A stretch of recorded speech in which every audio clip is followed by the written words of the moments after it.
Hey, what's up guys? I feel like it's been a long time since we recorded anything, because it has. So let me catch you up. We went home for the holidays, from like Thanksgiving to Christmas. We went and spent time in our hometown in Indiana, and that was really fun. We got to hang out with everyone and catch up, and that was really nice. But there are a few things that we learned because of that process. So, because Indiana gets so cold in the wintertime, we decided we would store the RV for the few weeks that we were going to be in town, instead of trying to stay in it and just stay in my parents' house instead. And I think we were a little naive in thinking that everything was just going to, pick right back up and be working just fine when we moved back in it, even after the RV has been sitting in cold temperatures for like 4 weeks. So I'm just going to run through the list of crap that is broken. First, on our way to Texas, which is where we are now, to visit more family for another week or so, we broke one of our safety cables that attached to the Jeep. And yeah, so we bottomed out at a gas station and broke one of those cables. And we're like, that's not the end of the world. We ordered other ones already and they're on their way, so not a huge deal. But next, we were driving down the road before we got to our camp spot in Texas, and we smelled propane, and we're like, that's probably not good. So we turned the propane off, and then just kept going down the road, and then once we got to our spot, we realized we were completely out of propane, meaning there's a giant propane leak somewhere. But no worries, we actually found it, and it was very obvious. So Garrett is pretty confident that he can fix it on his own. So that's good, but bad, because we're back to living in the RV and it's still like 40 degrees here in Texas and we don't have the furnace. But that's not the end of the world. We've got our space heater and we're plugged in, so it's okay. But next thing that is broken is, well, the fridge. The fridge isn't working because it's not hooked up to propane, and also it's supposed to switch over to electric when it's not like running on propane, and it would not switch over to electric, and we could not figure out why until we discovered that there's an outlet under here where the fridge plugs into, and that outlet is not working. Neither is this outlet, and there's one back here too that isn't working either.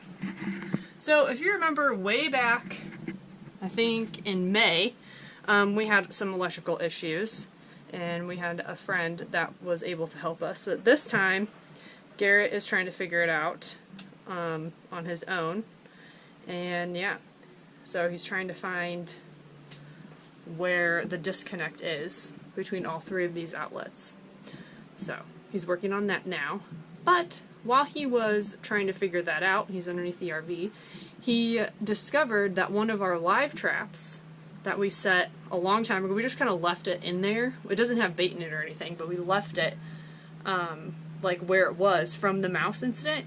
He's discovered a mouse corpse in that live trap. So that's disgusting. I am hoping that that mouse has been there for a really long time and that we don't have a new mouse problem. I will be so mad if there is a new mouse problem, which I don't think there is, but fingers crossed that that is a really old dead mouse. So we'll see. But my goodness. So don't be naive in thinking that if you store your RV and you take care of it properly to put it in storage in the cold winter months, that you can just fire it right back up and nothing is going, it's just going to be how it was and nothing is going to break, because that is not the case. There are all kinds of stuff broken, and I'm sure this won't be the last of it in the coming weeks. So yeah, we'll keep you guys updated on all of our problems and how we fix them. We'll see how this goes. So it's been about a week. We've been super busy fixing stuff in the RV and spending lots of time with family.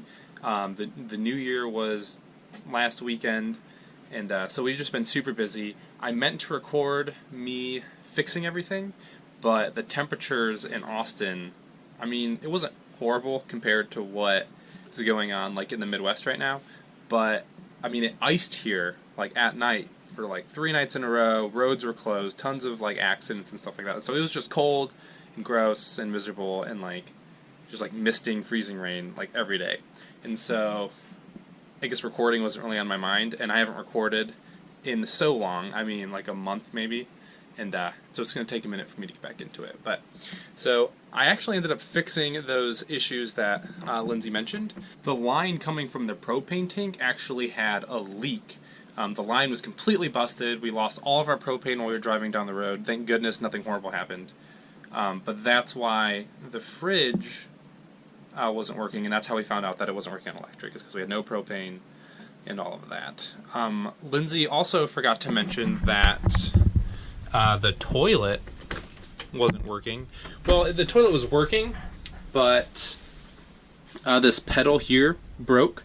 So when we left the Midwest, it was so cold that there was a little bit of water left in the bowl, and it froze, and like this mechanism got froze, and so Lindsay went to go use the toilet, and when she went to flush it, everything was frozen, and the plastic was so cold, the plastic just like snapped. Anyway, so I ended up fixing these issues. I wish I would have recorded in the act, but I guess I'll just kind of show you what I did. Fixing the toilet was actually pretty easy. All we had to do was replace this pedal mechanism, which was pretty straightforward. There's some screws and stuff in here, so like this mechanism is actually like the valve that brings the water in, and if you pull these 2 screws out, that pops off, and then there's also a spring mechanism in there that makes the pedal so it springs back into its normal position. There's a screw there, you unscrew that, and then all of this pops off, and then and like that's about it, and then you just put the new pedal on and the new spring mechanism, and everything's good to go. That was actually a really easy fix, and then we kind of killed 2 birds with 1 stone by replacing the pedal, because ever since we've owned the RV, we had a slow drip coming out of like where this pedal's at and where the valve's at, and when we replaced the pedal, it actually fixed that slow leak. So that's nice. The hardest part actually for fixing the toilet pedal was just finding it online, like finding a place where we could buy this and looking up like the part number and stuff like that. For whatever reason, it was really difficult to find this exact model.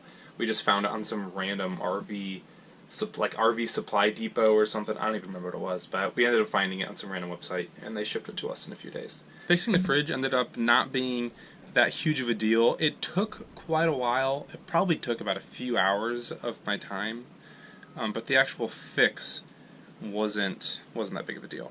And so if anyone's ever dealt with electrical issues in an RV, you probably know it's a pain in the butt to track like wiring and trying to track like where an issue is happening or where a disconnect is happening. Some of the wiring doesn't always make sense, and everything's wired in series.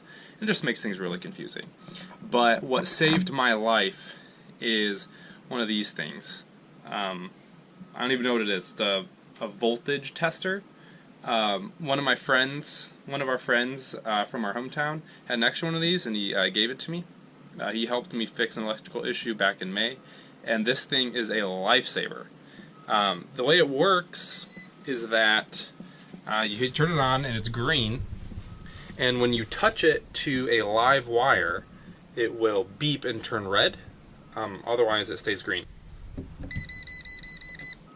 So this is super, super, super, super helpful when troubleshooting electrical issues in an RV. That and like an amp meter or something like that, but I find this even better. And so it's so useful because you can track like a dead wire through the RV to try and figure out where it goes. So all of our wiring runs like underneath all of these cabinets, and like underneath the fridge, behind the furnace, and underneath all of this.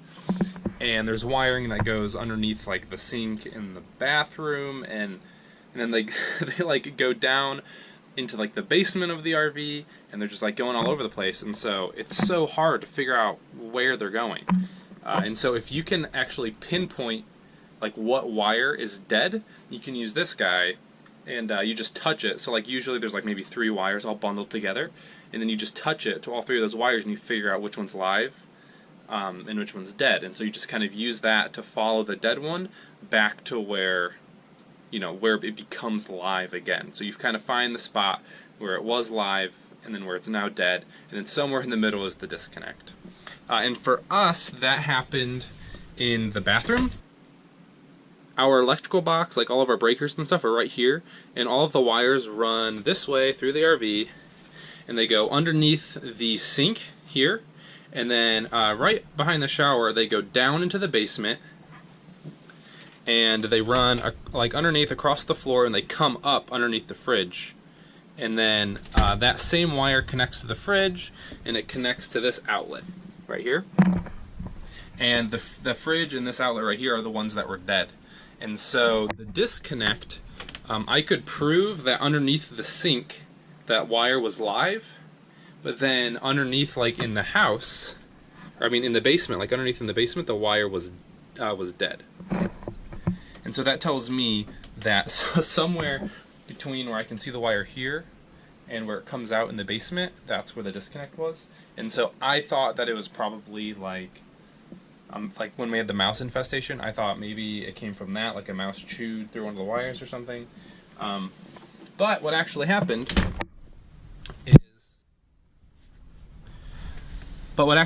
is we have this outlet here, which is next to the dinette. And this outlet, since everything's like wired in series, this outlet actually went bad.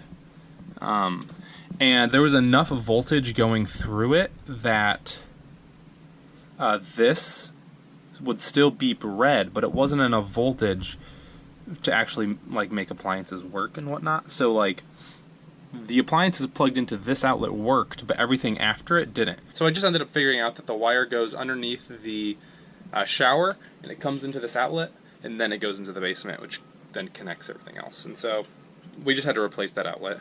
It wasn't a huge deal, but it took a while to kind of figure that out. Like I said earlier, our propane problem was actually caused by a busted line, and it was like the main line that supplies like the house with propane from the tank, so it was between the tank and the house, and that actually ended up being an easy fix.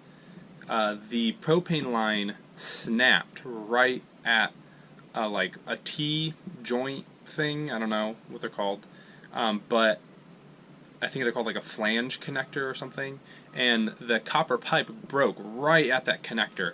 And so I was able to actually take a pipe cutting tool, and it just kind of like latches onto the pipe and you spin it around, and it cuts the tool nice and flush, or it cuts the pipe nice and flush. So I cut the rough part of the pipe off, and then I bought a pipe, I think it's called a pipe flange tool, and then I used that to flange the pipe, I guess. I don't know, I'm not a plumber or a propane person, but reflanged the pipe, and then there was enough give and enough extra pipe down there to just reconnect it. And so that actually fixed it, and we went and got propane. We have no leaks that we know of, and so I think we're pretty good on that.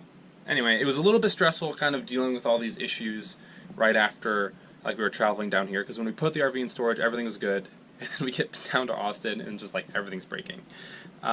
But we ended up fixing everything, and we got back into the groove of it, and it feels really good to be back on the road.